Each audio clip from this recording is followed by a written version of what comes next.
Imagine you're a business owner relying on a dozen different software programs, each one disconnected, more expensive, and more complicated than the last. It can be incredibly stressful, right? Now, picture Odoo.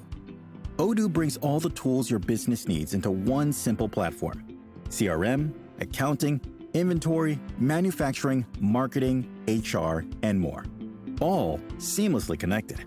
Everything works together, giving you the peace of mind that your business is running smoothly from every angle. Odoo's open source applications are user-friendly and designed to scale with your business, saving you time and money. Say goodbye to juggling multiple platforms and hello to efficient, integrated management. Stop wasting resources on complicated systems and make the switch to Odoo today. Visit odoo.com, ODOO.com, and discover how Odoo can simplify and streamline your business operations. Odoo, modern management made simple. Hi, I'm Richard Karn, and you may have seen me on TV talking about the world's #1 expandable garden hose. Well, the brand new Pocket Hose Copperhead with Pocket Pivot is here, and it's a total game changer. Old-fashioned hoses get kinks and creases at the spigot, but the Copperhead's Pocket Pivot swivels 360 degrees for full water flow and freedom to water with ease all around your home. When you're all done, this rust-proof anti-burst hose shrinks back down to pocket size for effortless handling and tidy storage. Plus, your super light and ultra-durable Pocket Hose Copperhead is backed with a 10-year warranty. What could be better than that? I'll tell you what, an exciting radio-exclusive offer just for you. For a limited time, you can get a free Pocket Pivot and their 10-pattern sprayer with the purchase of any size Copperhead hose. Just text WATER to 64,000. That's WATER to 64,000 for your 2 free gifts with purchase. WATER to 64,000. By texting 64,000, you agree to receive recurring automated marketing messages from Pocket Hose. Message and data rates may apply. No purchase required. Terms apply. Available at pockethose.com/terms. Criminology is a true crime podcast that may contain discussion about violent or disturbing topics. Listener discretion is advised.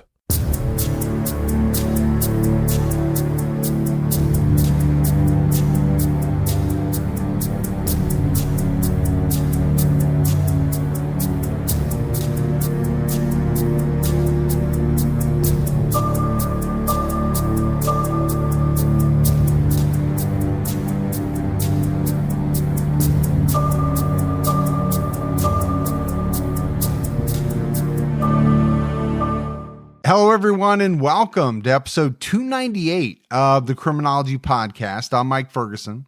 And this is Mike Morford. Mr. Morford, how you doing, buddy? I'm doing good. I'm staying busy and doing some stuff around the house and getting out the outdoors. How you doing? I'm doing great. I had an interesting thing happen to me this week. I was asked to come into a local high school.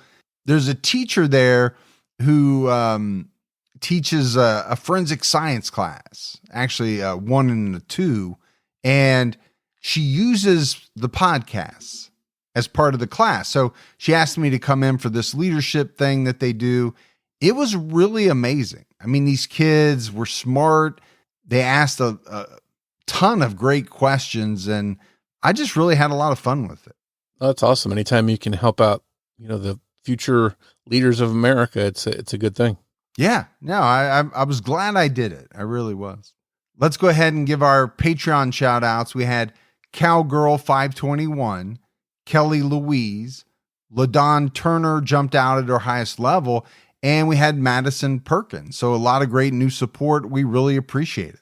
Thank you to everyone that goes out of the way to help the show. It really means a lot to us. And if you'd like to help support the show, you can go to patreon.com/criminology to sign up. All right, let's jump right into this week's case. And we're talking about a pretty high profile case. There was a custody battle, some jealousy, financial impacts, but it was so tumultuous and so dangerous that it led to the disappearance and presumed murder of 50-year-old Jennifer Dulos, allegedly at the hands of her ex-husband and his lover. Sometime in 2003, Jennifer Farber was living near Aspen, Colorado. While there, she ran into a friend, Fotis Dulos, who she had met while they were both attending Brown University in Rhode Island around 1986. They had lost touch, but found themselves easily catching up about old times. Although they never dated while they were in college, sparks flew during this chance meeting more than 15 years later. He was in town because he was into competitive sports and had been there to ski. It seemed like fate had reunited them. At the time, Fotis was separated from his first wife, and Jennifer was single. It's not clear exactly when they officially started dating, but their relationship moved quickly. They had a lot of time apart to make up for. In August 2004, just over a month after his divorce was legally finalized, Jennifer and Fotis married. She took his last name, and according to an interview with Fotis himself on Dateline, they had 2 ceremonies, one in England where many of Fotis's friends and family lived, and another in New York for Jennifer's family. That same year, 2004, Fotis and his sister Rena started a luxury home building company called Four Group, F-O for Fotis and R-E for Rena, who was an architect. Together, with the help of a vast amount of funding from Jennifer's father, Hilliard Farber, they created gorgeous custom homes. Four Group even developed an entire road called Jefferson Crossing. It was really an exciting time for the couple, and they seemed to have a bright future together. The newlyweds lived together in Avon, Connecticut, and began trying to start a family of their own. By 2010, they had 4 children, 2 twin boys and another set of twins, this time a boy and a girl. And I have some friends, Morf, who, have twins. They're essentially grown now, but I remember what they went through. It was pretty tough, raising twins. To have 2 different sets of twins, though, I think that's a little bit unusual and would be a lot of work, no doubt about it. I'm trying to think back to the midnight feedings and stuff. I wonder if you'd want to, hopefully they wake up at the same time and you take care of them all at once, or are they going to wake up at separate times and you're going to never get a good night's sleep? But yeah, it could be a handful. Yeah, either way, it's going to be tougher. In September 2010, tragedy struck. Cleopatra Dulos, Fotis' mother, was killed in an accident involving the family's former nanny when she tried to move their large Land Rover to make it more accessible for everyone to get in. She thought Cleopatra had moved away from the vehicle, but she had actually bent down to inspect the headlights. The nanny, unfamiliar with this specific car, was trying to figure out how to turn on the headlights when she heard a noise. Sadly, it was the sound of the car hitting Cleopatra. She was badly injured and didn't recover. The next month, Jennifer and Fotis had another girl, who they named after Fotis' mother to honor her, though they called their youngest by her middle name. Jennifer would later write on her blog that this name wasn't exactly her choice. She wrote, "It's like when I argued that my daughter Clea Noel could easily be Noel Cleopatra, and Fotis said, if that were the case, he'd have nothing to do with her baptism or her life." Perhaps this blog entry was a glimpse into a side of Fotis that Jennifer wasn't familiar with. In 2011, the Fotis' 15,000 square foot family home was built at 4 Jefferson Crossing in Farmington, Connecticut. The Four Group offices would also be at this address, over one of the garages with a separate entrance from the home. It was ready for the Dulos family to move in by 2011. In September 2012, they hired a new nanny, Lauren Almeida, as well as her sister, Ashley. With 5 kids, they liked to split the duties between a few different nannies, but after Lauren graduated college in May 2013, she became the full-time nanny for the family. She and Jennifer grew close, and she also saw Fotis as a mentor, and she began to work at the Four Group when she wasn't busy with her nanny work. For the next few years, it seemed Fotis was busy with home building and Jennifer was busy with raising 5 children. It's not exactly clear when the relationship started to deteriorate, but by March 2017, Jennifer suspected that Fotis had been having an affair, one that she thought had been going on for around a year. On a vacation to Miami that same month, Jennifer's mother, Gloria, broke her foot. So they took Noel, the youngest child, back to New York with them so that Gloria could see her doctor. Fotis, the 4 older children, and Lauren all stayed behind. With Jennifer gone, Fotis then moved Lauren and the children from their hotel suite to a single room at a different hotel. But the hotel switch wasn't for any kind of practical reason. It was because Fotis wanted to spend the night with his mistress, a woman named Michelle Troconis. It turns out Jennifer's suspicions of infidelity by her husband were valid. The group all met up at a private water skiing club where both Fotis and Michelle were members. The two oldest children already knew her and hugged her, calling her Mitchie, her nickname. It was clear that they had known her for some time. This wasn't a new relationship. The kids just didn't have any idea that their father was romantically involved with Michelle. By May of 2017, Jennifer and Fotis had agreed that their relationship wasn't working anymore. And by this point, Fotis didn't deny having an affair with Michelle. On the 30th, Jennifer filed an emergency motion for full custody of the 5 children after he threatened to take them to Greece and never return if Jennifer didn't give him everything he wanted in the divorce. For some reason, the emergency motion was denied, despite Fotis's threats.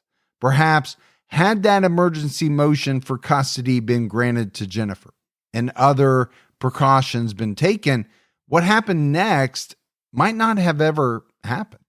On June 19, 2017, Fotis called 911 to report that his wife and children were missing.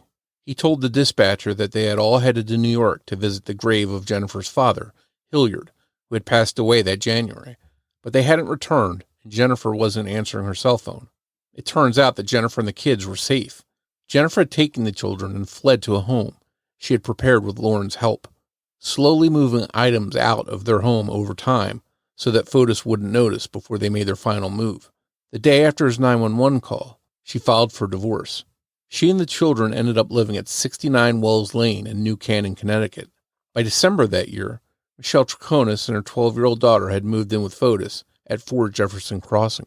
So we have a situation, Morf, one that we've seen, multiple times in episodes that we've covered. You have a couple who seems to be really in love. And financially over the years, they were doing very well. You think about a 15,000 square foot home. Okay, that's a big daddy. They had 5 children. But at some point, the relationship turned sour. And it's not hard to think that a lot of that probably had to do with infidelity on the part of Fotis. Yeah, I think that just goes to show, too, that no matter how well you maybe financially have a nice big home, nice cars, that problems in a relationship can still pop up. And then when you've got children involved, that can always make a breakup like that even tougher, because then you get into custody issues and things like that. So it can really add some fuel to the fire. Well, I think it's natural for people to look at, let's say a couple who's wealthy, they're doing really well, and think, oh, wow, they got it made. Well, they have the same problems that the rest of us do, or they can have the same problems. Money doesn't mean that your relationships are perfect. It doesn't mean your life is perfect. In 2018, Jennifer's mother, Gloria Farber, filed 2 different lawsuits against Fotis for unpaid loans Fotis had received from her late husband, Hilliard. She claimed that he owed $2.5 million, but Fotis claimed it was all just a gift from his wealthy father-in-law, and he didn't know anything. By March of that year, Fotis had found himself with no custody of the children and no right to see them. In March 2019, he was given back the privilege to see his kids, but only during supervised scheduled visitations. And during any visits, Michelle and her daughter were prohibited from having any contact with the Dulos children. If the visits took place at Fotis's home at 4 Jefferson Crossing, Michelle and her daughter had to leave the home they were living in until the children went back to Jennifer.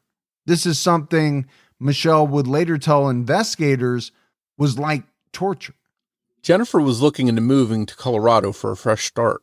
Fotis had told her that the divorce was amicable, but to Jennifer, it was anything but. She wanted her life back, and she felt that going to Colorado might be good for her. There were multiple custody hearings in May 2019, but nothing changed for Fotis. He still had to follow specific orders about how, when, and where he could see his children, with a court-appointed supervisor watching his every move during the visits. On May 22nd at 3:30 p.m., Fotis arrived at Jennifer's 69 Wells Lane home for his scheduled visit with the children. He was an hour early, and the supervisor wasn't due to arrive until 4:30, so Jennifer and Lauren turned him away and told him to return at the proper time, which he did. And when he came back at 4:30, he took the children to Grace Farms, which has a recreation area and an indoor basketball court where they played together. Afterwards, they went back to Jennifer's, where Jennifer allowed Fotis to sit at a picnic table on the back patio so he and the kids could eat the Greek salad, bread, and cake he had bought for them. During this trip, the children also admired, or at least pointed out, his newly shaved head, running their fingers across his scalp to feel the prickly short hair. After dinner, they played basketball in the driveway on a hoop Jennifer had just installed earlier that morning. At 7:41 p.m., just a bit after the scheduled end time for the visit, Fotis headed back home to Farmington. It had been a largely uneventful visit. Michelle had tried to text Fotis while he was on this visit with his children. And when she saw that he hadn't read the text, she sent him an emoji of a middle finger. It seemed that Fotis and Michelle were beginning to have some issues in their relationship, and that she may have been jealous of the time he was spending with his kids. On May 24th, 2 days after this visit, Jennifer took the kids to New Canaan Country School. At 7:57 a.m., she texted Lauren just before they all headed out.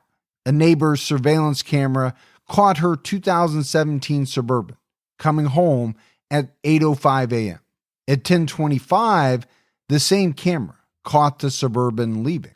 Around 11:30 a.m., Lauren arrived home with 4 of the children. One of the girls had taken the school bus home with a friend. They had Subway sandwiches that she had purchased earlier that morning and then got ready to go to their grandma Gloria's home in Manhattan. Once Lauren and the kids got inside the house, Lauren noticed a few things that were odd. Jennifer's bag was on the floor near the mudroom door, and while Jennifer simply might have taken the wallet out and not needed it, it was still a pretty nice bag to be leaving on the floor, and it wasn't like Jennifer to leave stuff on the floor in the first place. Also, Jennifer, usually on the go, would quickly scarf down a granola bar and a cup of coffee, but Lauren noticed that both of these things were on the counter untouched. Lauren's first thought was that Jennifer had really been in a hurry to leave that morning. She did have a doctor's appointment in New York that morning, and the children also had orthodontist appointments, so Lauren figured that she had been running late and just skipped breakfast. Lauren washed out the mug and put the granola bar away, but then she noticed that the paper towel holder was empty. When she went to replace it, she also realized that nearly an entire jumbo package of paper towels was missing. Instead of a 12-pack, there were just 2 rolls. She thought that was odd because she had just put the full package away the night before, and as she grabbed one of the rolls to put it on the holder, she wondered what the kids had gotten up to that needed 10 entire rolls of paper towels. These things began to all add up in Lauren's mind that something was off. In the garage, Lauren noticed that Jennifer's Range Rover was still parked there, even though Jennifer had told her specifically that she planned to leave the Suburban behind and drive the Range Rover to New York since it was easier to park in the city. Now, in addition to the other things that were off, the car situation began to nag at Lauren. At 12:43 p.m., before they left for New York, Lauren texted Jennifer. She was looking for Noelle's iPad, but couldn't find it and wanted to know if she could use one of Jennifer's for the long drive. Jennifer didn't reply, so Lauren decided to just take it so that she could drive the kids in peace while they stayed occupied. At 2:30, they arrived at Gloria's apartment, but still hadn't heard from Jennifer.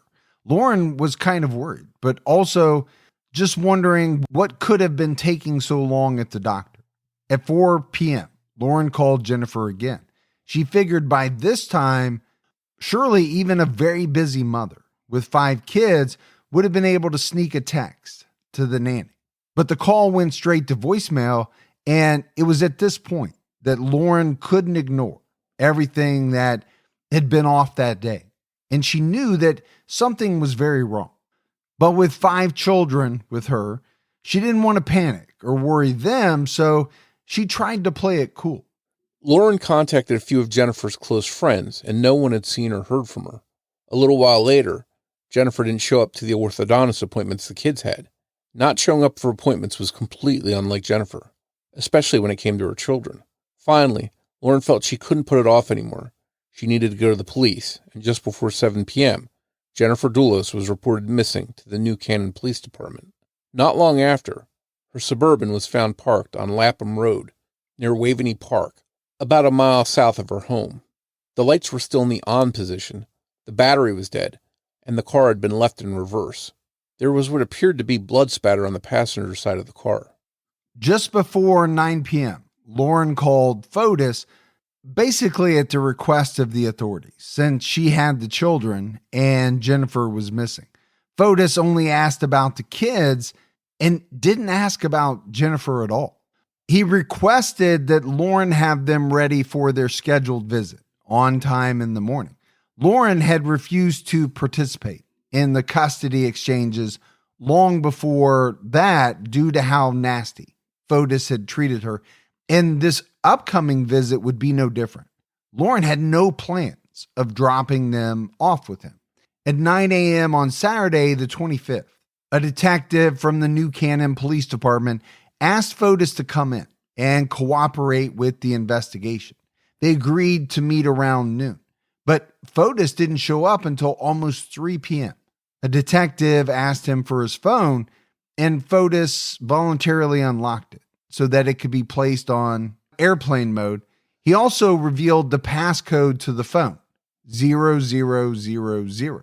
Despite not having a search warrant, the phone was immediately seized as evidence. Police were, however, able to get a search warrant about 6 hours later for the data on the phone. The next day, around noon, Fotis showed up unannounced at Gloria Farber's apartment, demanding to see the children. The building's doorman had already been warned not to let him enter.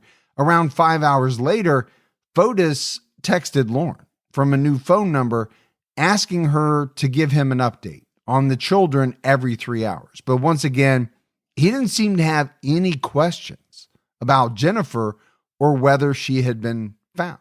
And I found, this so odd, Morf. I'm sure authorities did as well, and people in Jennifer's life. I get it. The relationship went south. But this is still the mother of your 5 children. And you're not going to express even an ounce of concern for the fact that she seems to be missing. I mean, what kind of monster does that? And I know sometimes we put a lot in how somebody acts and what they say or don't say, how they don't act. And it sometimes looks suspicious. And I know we can't always tell what somebody's thinking or what their motives are by how they act, but it definitely comes across as kind of cold and not caring and maybe suspicious.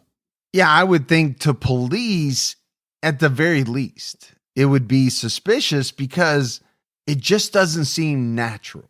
I mean, even if you held a lot of animosity towards a person, at one point you were in love and you still have 5 children together, you would think the thought of that person going missing, there would be, even at the basis level, some concern.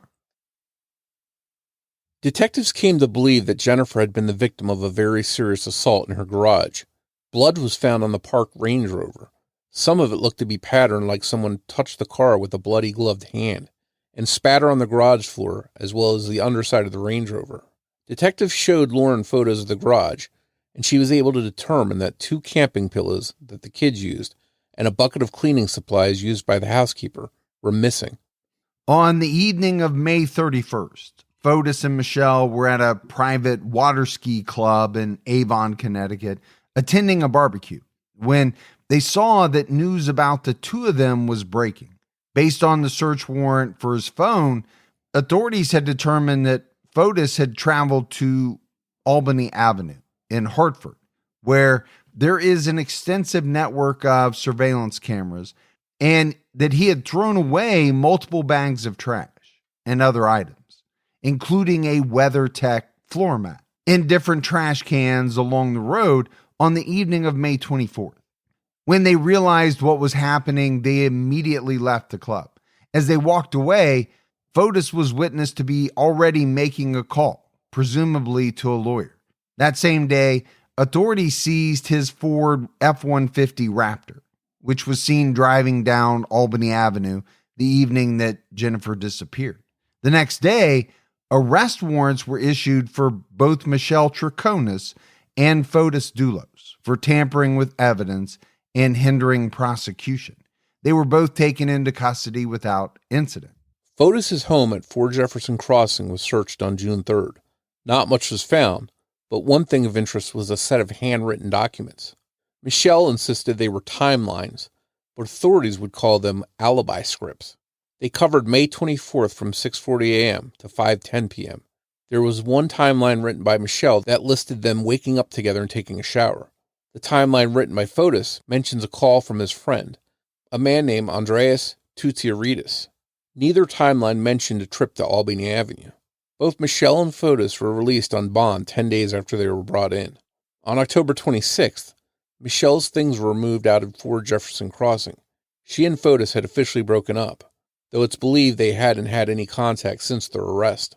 The day after Christmas, Fotis asked a judge to dismiss the pending divorce case with Jennifer and to grant him full custody of the children. But less than 2 weeks later, Fotis was arrested a second time and charged with the kidnapping and murder of his estranged wife, Jennifer Dulos. Michelle Troconis was also arrested again, and this time charged with conspiracy to commit murder. Kent Malwani, a lawyer and friend of Fotis's, was also arrested. He was trying to flee to Massachusetts, and he was charged with conspiracy to commit murder. So, Morf, there's a couple things that, I kind of want to dissect. The first being Fotis and how arrogant he seems to be. I mean, here's a guy who, is being looked at for the disappearance and possible murder of his wife, yet he has the nerve to ask the judge for full custody. That really jumped out at me. And then you go back to this surveillance footage of him kind of driving along and throwing things away at multiple stops into different trash cans. Not a great look when your estranged wife has gone missing. And then lastly, these timelines or alibi scripts, as the authorities called them, very interesting to me that the two of them would sit down and write these up. I mean, doesn't it almost seem like they're trying to chronicle what they did in order to, cover their behinds? Because I can tell you right now, I don't sit down on a daily basis and just write down everything I do from hour to hour. Yeah, you go back to looking at somebody's actions, how they're reacting, how they're not reacting, if they're showing sympathy or questioning what happened to the mother of their children, and you can't make a lot from that. But here on top of that, you've got him making these mysterious lists that are, almost as if they're trying to get their story straight. So you can see why that's suspicious. But this case really seems like it went from 0 to 60 quickly. Obviously he would have been looked at closely by police, but here they've got all kinds of different surveillance stuff that's basically tying everything together, and these charges came down quickly. Yeah, it really did seem like that was the case. But, my thought is it's not always just one thing. And I don't think it normally is. It's a culmination or a number of things that kind of all converge, right? So the surveillance video, the not asking questions about Jennifer, these timelines, just, you put all of that together and it just looks horrible. And then I also thought it was very telling that it seemed as though Michelle and Fotis kind of had a falling out, didn't want to have anything to do with each other. The arrest warrants were very detailed and painted a clear picture of what investigators believe happened on and around May 24th, 2019. The star witness for the prosecution would be a man named Pavel Gumieni, a former 4 Group employee. He had been working for Fotis before the company was even founded and had worked his way from handyman up to project manager. He was granted total immunity for his testimony and cooperation because in order to tell the truth about Fotis and Michelle, he would also have to implicate himself due to a few suspicious actions. Some people believe he's more involved than he has admitted, but others just think that all signs pointed to a potential frame job of him on the part of Fotis. About 2 weeks before Jennifer's disappearance, Fotis had asked Pavel if he could move his truck. The Toyota Tacoma was normally parked at 4 Jefferson Crossing during their work week, while Pavel used one of the 4 group vehicles, but it was leaking oil and power steering fluid. Supposedly, to protect the driveway and the garage, the Tacoma was moved from 4 Jefferson Crossing to 80 Mountain Spring Road, another 4 group property. On May 23rd, Fotis told Pavel not to come into the office the next morning. That evening, Fotis met up with Kent Malwini based on phone pings and surveillance footage at or near 80 Mountain Spring Road, where the Tacoma was now parked. We don't know what they were doing there or why they met up. At 4:20 a.m. on May 24th, the alarm on Fotis's cell phone went off. It was silenced at 4:21. This is much earlier than his normal wake-up time, which was closer to 7 a.m. At 5:35 a.m., Pavel's Toyota Tacoma left 80 Mountain Spring Road. At 6:36 a.m., it was spotted on a traffic camera in the southbound lanes of Merritt Parkway, passing the Fairfield rest area. A bicycle can be seen in the bed of the truck.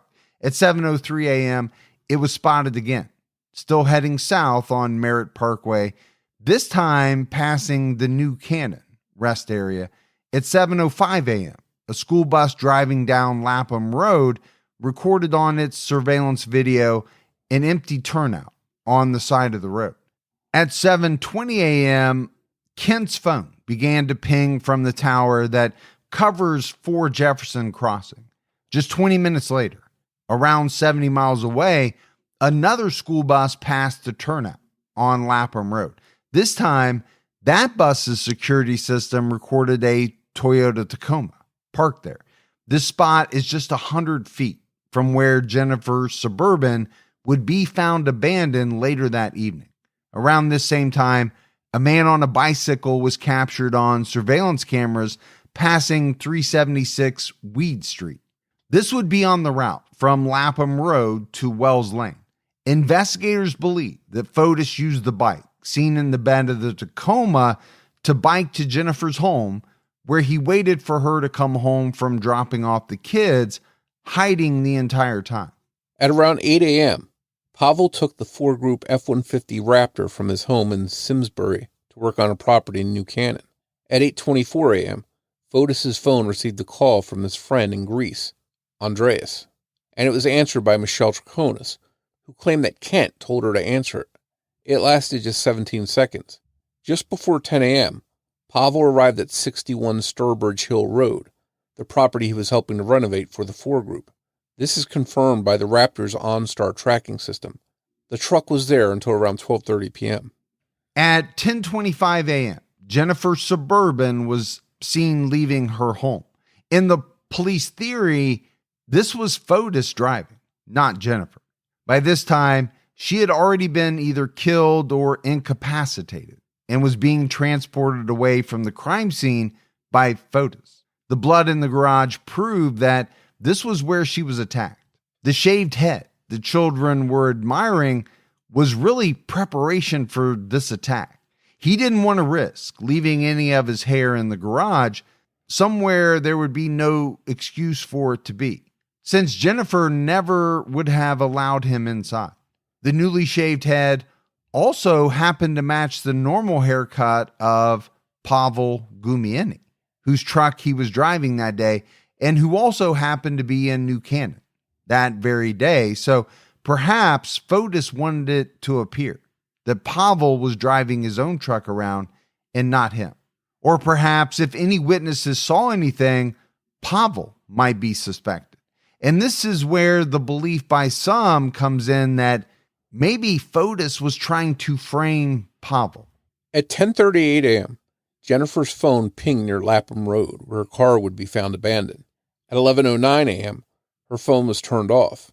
It stopped pinging and completely dropped off the network. Just 3 minutes later, the Toyota Tacoma is seen driving north on Merritt Parkway. At 12:22 p.m., the Tacoma returns to 80 Mountain Springs Road. At 1:33 p.m., texts on Fotis' phone that went unread all day were finally opened, and phone calls were returned. We can assume that Fotis biked or ran the 2 miles from 80 Mountain Spring Road to Fort Jefferson Crossing, where his phone had been all day. There's a gravel access road that he was familiar with from dirt bike riding that runs between the two areas. It's believed after this, he and Michelle drove to 80 Mountain Springs Road. Just before 5 p.m., Pavel showed up at 80 Mountain Spring Road looking for his truck. He wanted to drive it home for the weekend, and he also wanted to take home his dirt bike, which he kept at Fort Jefferson Crossing, so that he could ride it over the long Memorial Day holiday weekend. Fotis and Michelle both looked surprised to see him. Fotis tried to convince him to keep the Raptor for the weekend, but Pavel wanted his own truck. It was easier to park, better on gas, and didn't have an extended cab, so it was easier to load his dirt bike. Fotis followed the Raptor in his Suburban to Fort Jefferson Crossing, and Pavel got in. They headed back to 80 Mountain Spring Road so that Pavel could drive his Tacoma home. When they arrived, Michelle Troconis had left, and the key to the Tacoma, which had been in the passenger door just before Pavel and Fotis left, was gone too. Fotis had to call her and tell her to bring the key back. Finally, Pavel got his key and left. He loaded the dirt bike into the truck at Fort Jefferson Crossing, and then he drove home to Simsbury. Pavel left, and Fotis and Michelle were very busy. She was seen from neighboring surveillance cameras driving the four-group Jeep Cherokee back and forth from 80 Mountain Springs Road to Fort Jefferson Crossing multiple times. Smoke was seen coming out of one of the chimneys at Fort Jefferson Crossing at least 3 separate times, coinciding with the times that Michelle arrived and left in the Jeep. Based on the surveillance, it seemed clear that evidence of some kind was being disposed of in the fireplace. Just after these fires, the two drove to Albany Avenue in the Raptor. Investigators would later recover trash bags, cleaning supplies, and a t-shirt and bra stained with Jennifer's blood. The bra and shirt had been sliced down the middle. And Morf, I think this is what you have with a case that occurs in 2019. I mean, just think about all of the surveillance video that we've talked about. Surveillance video coming from houses, businesses, a school bus, multiple school buses. You know, these are the types of things that wouldn't have been available, let's say, in the 1970s. So the police have all this information that maybe before they would have had to try to get from eyewitnesses. And if there were no eyewitnesses, it's just stuff they wouldn't have known. But you'd have to say that a lot of this stuff is very damning.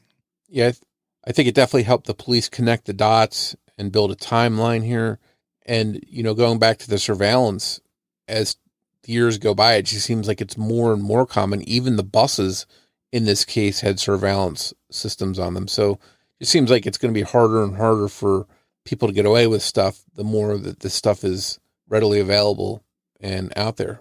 Yeah, and we keep talking in episodes about, you know, how many homes now have like the doorbell cameras and what's being captured on those. It's kind of amazing. But I think back to a lot of the unsolved cases that we've done, and it seems as though the problem that police often have is they don't have like that first clue that tells them like in what direction to head. Well, with the surveillance video, they definitely have that. And it seems like it leads to them going down the correct avenues because they have a good place to start or multiple places to work from. On May 29th, the Tuesday after Memorial Day, Pavel returned to work. Fotis and Michelle took his Tacoma to the car wash and paid $250 for a full detailing, something Fotis had never done for any employee before. Fotis also convinced, more like pressured, Pavel into changing the Tacoma seats. Pavel didn't want to, but Fotis wouldn't let it go. When Pavel said he couldn't find any seats for a good price, Fotis told him to take the seats from a Porsche Cayenne he had wrecked and wasn't using. They didn't fit the Tacoma, but Fotis was insistent. He also told Pavel to throw away the old seats.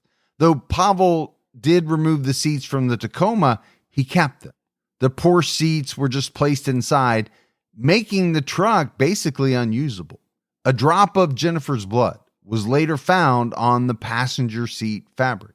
If Pavel hadn't been open with detectives, it's pretty easy to see how it could have played out, with him ending up being arrested. A man with his build and haircut, driving his truck in the town he would admit to being in that day, and then Jennifer's blood in his car.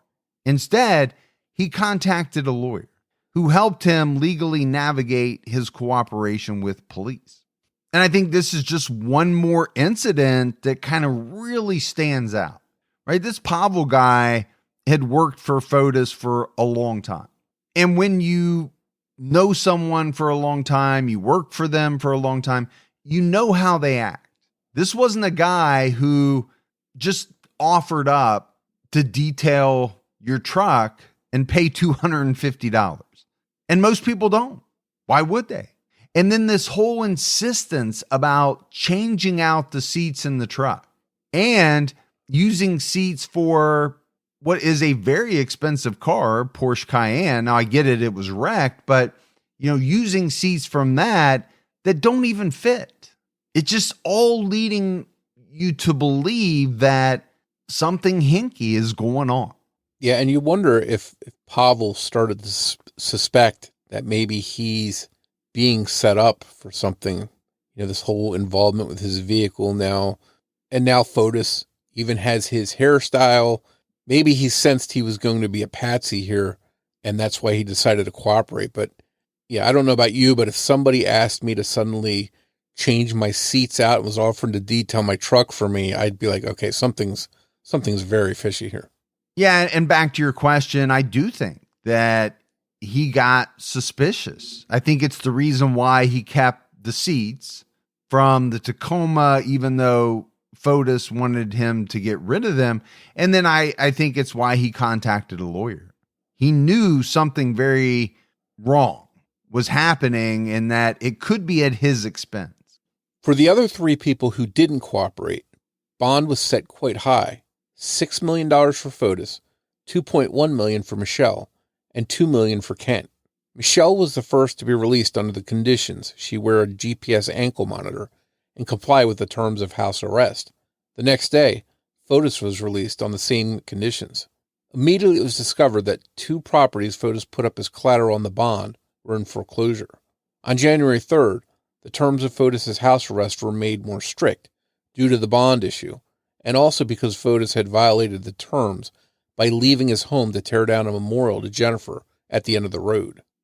And I don't know exactly, all the ins and outs of bond and bail and all that, but it did seem very strange to me that even after it was discovered that these two homes he put up as collateral were in foreclosure, and after it was learned that he violated the terms of his house arrest by leaving, and not just leaving to tear down a memorial to Jennifer, that he would still be allowed to stay out.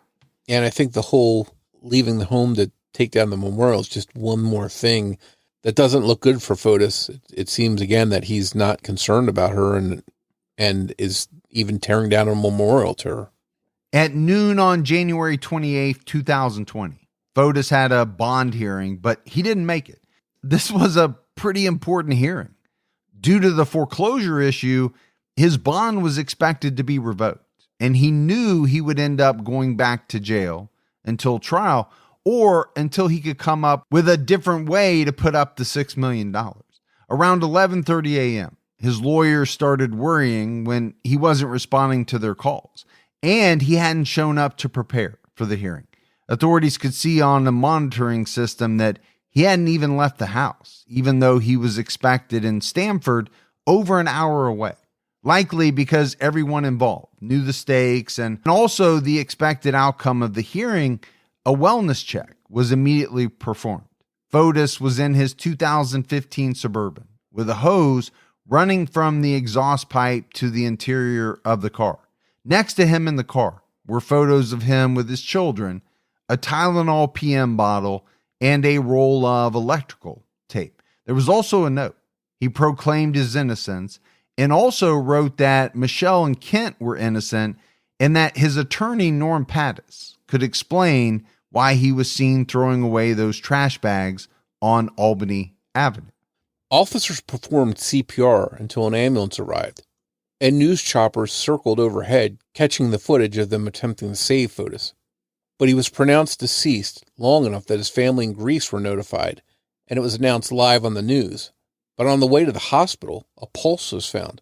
Eventually, Fotis was taken in a Lifestar helicopter to Jacobi Medical Center in the Bronx, where they used a hyperbaric chamber to try and get oxygen back into his body to repair itself. But the damage was too great, and it didn't work. Gloria Farber, who had been granted temporary custody of the children, made the decision to take them to the hospital to be able to see their father one last time before he was taken off of life support.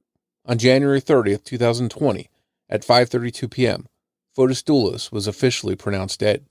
On March 3rd, the charges against Fotis were formally dismissed since he could no longer face trial after ending his life. On June 1st, Gloria Farber's lawsuit against Fotis was settled in her favor. She was awarded $1.9 million from his estate. On October 19th, Kent Mulwiney was finally released from jail after posting a bond of $246,000. He's also required to wear a GPS ankle monitor and comply with the terms of house arrest. On February 18th, 2021, Ford Jefferson Crossing was sold for $1.8 million. The money went to Gloria Farber as part of the civil lawsuit judgment. By December 2021, Michelle Troconis was living in Colorado and traveling back and forth to Miami to see family and Connecticut for court dates, still wearing the GPS monitor on her ankle. On October 3rd, 2022, Kent Mulwiney was rearrested due to an issue with his ankle monitor. The wires were intact, but the surrounding cuff had been severed. Authorities believed he had tampered with the device, but he and his attorney denied this, instead stating that it had broken from being worn for 2 years. He was released from prison once again on December 15th. On April 6, 2023, Michelle Troconis was released from the condition of wearing a GPS monitor. On May 15th of that year, Kent Mulwiney was released from house arrest, but he's still wearing a GPS monitor around his ankle to this day. A probate judge declared Jennifer dead in October 2023, citing evidence that supports the claim that Jennifer sustained non-survivable injuries, according to court documents. On January 11, 2024, the trial of Michelle Troconis finally began. She was officially facing charges of conspiracy to commit murder, second-degree hindering prosecution, 2 counts of tampering with physical evidence, and 2 counts of conspiracy to commit tampering with physical evidence. Due to the class of felony that her charges fell under, she only had the right to a jury of 6 people under Connecticut law. There were alternates, which was a very good thing because without them, there definitely would have been a mistrial. Early on, one juror told prosecutor Michelle Manning that they loved her. Another juror had been posting on social media that this case reminded them of the movie Gone Girl. A third juror had an emergency out of the country. All 3 were dismissed from jury service. On February 23rd, the defense rested their case. They began deliberating on the 27th after a long weekend off. Over the next 3 days, they spent about 12 hours total deliberating. They asked to see the testimony of Michelle's best friend, Clara Petu de Purin, who was on the stand for about 38 minutes, and also asked for some clarification on the wording of the tampering with evidence charge. Judge Randolph explained that accessorial liability did not require physical contact, meaning just because she didn't physically throw any of those trash bags away on Albany Avenue, being there with Fotis while he threw them away was enough for her to be considered as an accessory legally. As the jury stated their verdict of guilty for each charge, Michelle slumped over onto the table and cried. Jennifer's body has still not been found. There's a potential clue in Kent Mulwiney's behavior, though. In March 2019, Mulwiney told a friend of his that he was interested in rejoining a gun club he had helped establish many years ago.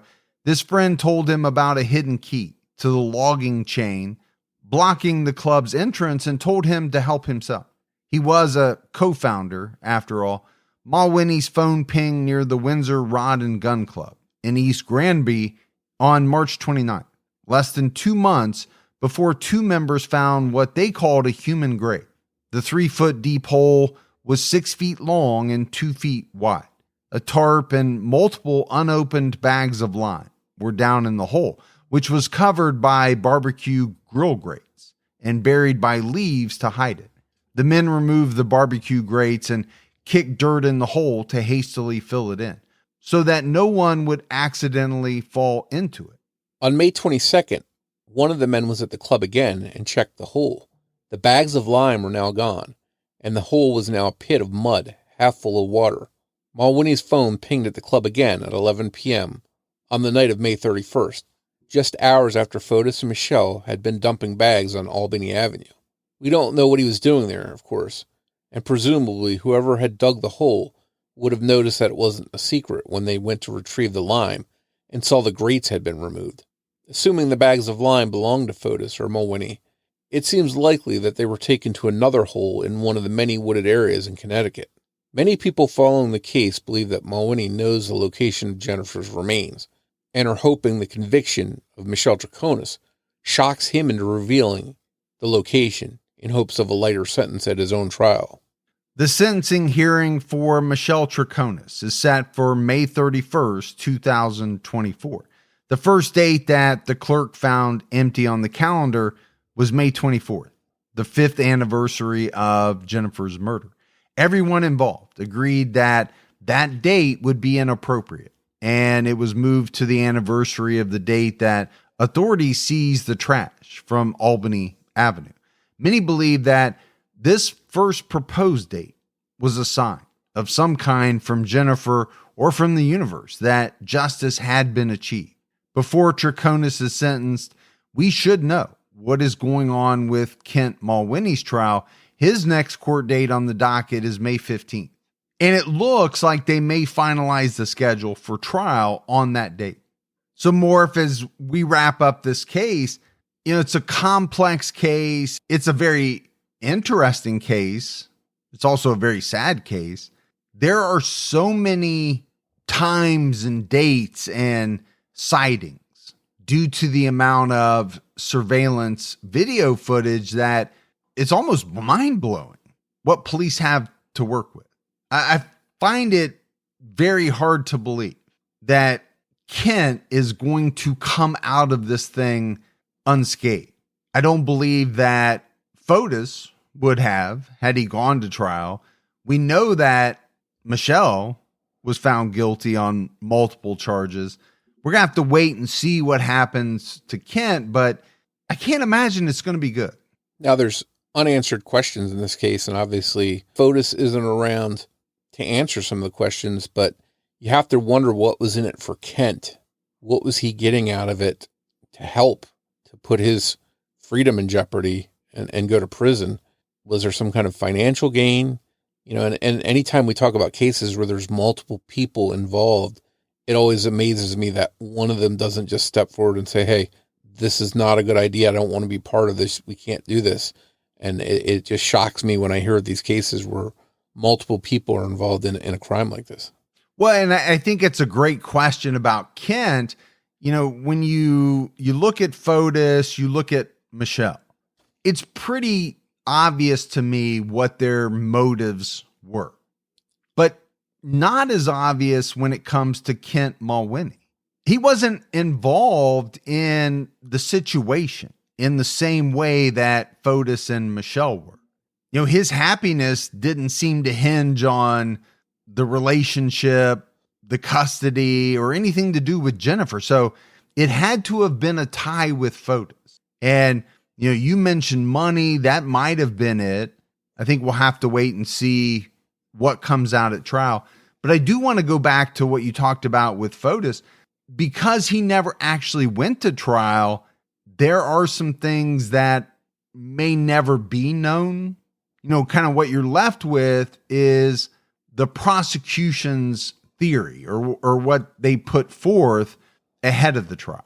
And I think the one person that can probably answer some of the questions is Kent Mooney. And maybe he's holding some of that as an ace in the hole to get a lighter sentence, to work out some kind of deal.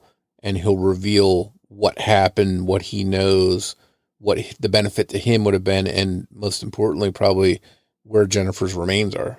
And that's a great point, because that her family wants to find her remains. They want to have a service. They want to bury her. They want to have a place to memorialize her. And if Kent has that information, he might be able to use it. But that's something that, we'll have to wait and see on. But I will say this. I never failed to be amazed at the steps that some people will take when it comes to, finances, custody, just jealousy, things like that. And I go back to, Fotis's demeanor after it was thought that Jennifer was missing. I mean, that was the red flag to me right there. It's like, you don't even care enough to ask questions. Well, why is that? Is it because you hated her, or because you already knew the answers to the questions, therefore there was no need to ask the questions? Luckily it seems as though, despite a lot of planning going into this and trying to cover it up and get away with it, multiple people involved, that kind of stuff, it always seems that in many of these cases, as well prepared as you think you might be, that you make mistakes, and it's able to lead investigators to answer some of the questions. And, in this case, there was just enough clues and breadcrumbs for the police to work with. And we do have the answers that we do have now, thanks to that. And it's a good thing, right? Because without some of that stuff, a lot of these would probably go unsolved. But that's it for our episode on Jennifer Dulos. Again, still some things to keep an eye on in the upcoming months. If you love the show, but haven't done so yet, take a minute, go out, give us a 5-star rating. You can leave a review. Also, keep telling your friends. Word of mouth about the Criminology podcast really goes a long way. If you want to find us on social media, we're on X with the handle @CriminologyPod. You can also find us on Facebook by going to facebook.com/criminologypodcast. And you can join our Facebook discussion group, Criminology Podcast Discussion and Fans. So that's it for another episode of Criminology. But Morf and I will be back with everyone next Saturday night with a brand new episode. So until then, for Mike and Morf, we'll talk to you next week. Take care, everyone.